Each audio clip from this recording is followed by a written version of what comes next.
ሰላም ጤና ይስጥልኝ ውድ የኬሎ ሚዲያ ተከታታዮች፣ በዕለታዊው የዛሬ ውሎ ፕሮግራማችን እነዚህን መረጃዎች እንዲያቀናጅተን ይዘንላችሁ ልንቀርብ ተሰናድተናል።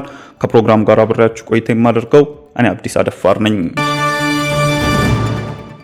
የቀድሞው የሰላም ሚኒስቴር ዴኤታ አቶ ታዬ ደንዳ ተፈተው ከቤተሰቦቻቸው ጋር ተቀላቀሉ።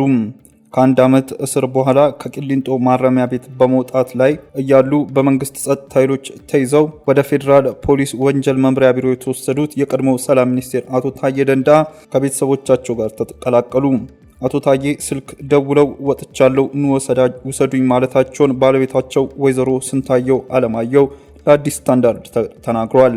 ከዚያም በቅርብ አካባቢ የሚገኝ የቤተሰብ አባል ወደ ቤት እንደወሰዳቸው አክለው ገልጸዋል። አቶ ታዬ ደንዳ በዋስትና ከእስር እንዲፈቱ መወሰኑን ተከትሎ ትላንትና ቂሊንጦ ማረሚያ ቤት በመውጣት ላይ እያሉ በመንግስት ጸጥታ ኃይል ከበር ላይ ተወስደው ወደ ፌዴራል ፖሊስ ወንጀል መምሪያ ቢሮ መወሰዳቸውን አዲስ ስታንዳርድ ቀደም ሲል ዘግቧል። አቶ ታዬ ህዳር 23 ቀን በዋለው ችሎት የፌዴራል ጠቅላይ ፍርድ ቤት ሰበር ሰሚ ችሎት በዋስትና እንዲፈቱ መወሰኑን ተከትሎ ትላንት ህዳር 25 ቀን ከእስር ቤት እንዲለቀቁ ከበር ላይ ምስክር ባደረጉ ሰዎች መወሰዳቸውን የተገለጸው ባለቤታቸው አቶ ታዬ ዛሬ ህዳር 26 ቀን ከፌዴራል ፖሊስ ወንጀል ምርመራ ቢሮ ተለቀው ከቤተሰቦቻቸው ጋር መገናኘታቸውን ተናግረዋል። የሰላም ሚኒስቴር ዴኤታ የነበሩት አቶ ታዬ ደንዳ በጠቅላይ ሚኒስቴር አብይ አህመድ ከኃላፊነታቸው መነሳታቸውን ተከትሎ ታህሳስ 2 ቀን በጸጥታ ኃይሎች በቁጥጥር ስር መዋላቸው ይታወሳል። አቶ ታዬ ደንዳ ታህሳስ 2 ቀን 2016 ዓ.ም በቁጥጥር ስር የዋሉት ኢትዮጵያን ለማፍረስ ከሚንቀሳቀሱ ጸረ ሰላም ኃይሎች ጋር በመተሳሰር ለጥፋት ተልዕኮ በህቡ ሲሰሩ ስለተደረሰባቸው በሚል መሆኑን የጸጥታ ኃይል የጋራ ግብረ ኃይል ማስታወቁን መዘገባችን ይታወሳል። ሐምሌ 30 በዋለው ችሎት ከቀረበባቸው 3 ክሶች መካከል በአንደኛ በሁለተኛ ክስ ነፃ የተባሉ ሲሆን የጦር መሳሪያ ወንጀሎችን በተመለከተ በቀረበባቸው 3ኛ ክስ እንዲከላከሉ ብይን መሰጠቱንም መዘገባችን አይረሳም። በትግራይ ክልል ከጦርነቱ በኋላ የኤችአይቪ ኤድስ ስርጭት በእጥፍ መጨመሩን ጥናቶች አመላከቱ። በትግራይ ክልል ከጦርነቱ በኋላ የኤችአይቪ ኤድስ ስርጭት በእጥፍ መጨመሩን የትግራይ ጤና ምርመራ ኢንስቲትዩት በቅርቡ ባደረገው ጥናት አስታወቀም።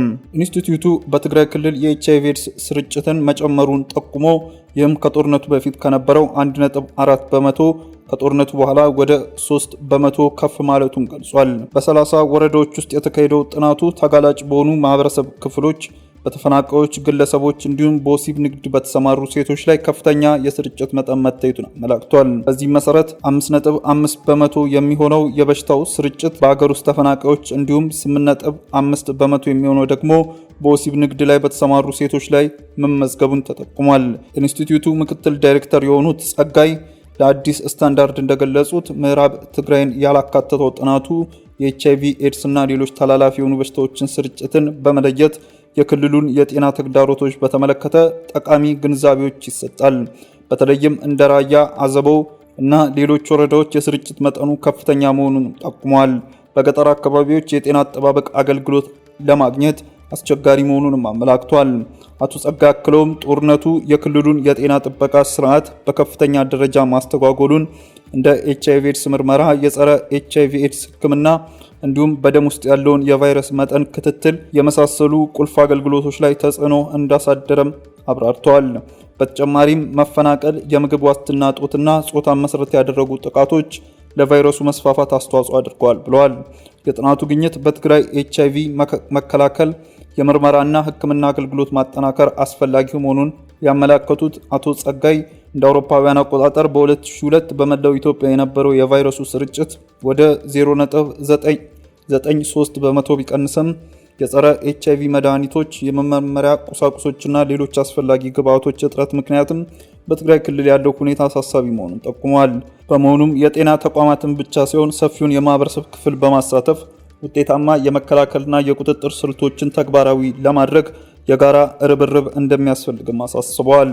ባሳለፍነው ዓመት 2016 ዓ.ም ግንቦት ወር የትግራይ ጤና ቢሮ በክልሉ ጦርነት ካላበቃ ከዳር ወር 2015 ዓ.ም አንስቶ እስከ 13000 እና ከዛ በላይ የኤችአይቪ ኤድስ ህሙማን የት እንደገቡ እንዳልታወቀ መግለጹን ይታወሳል።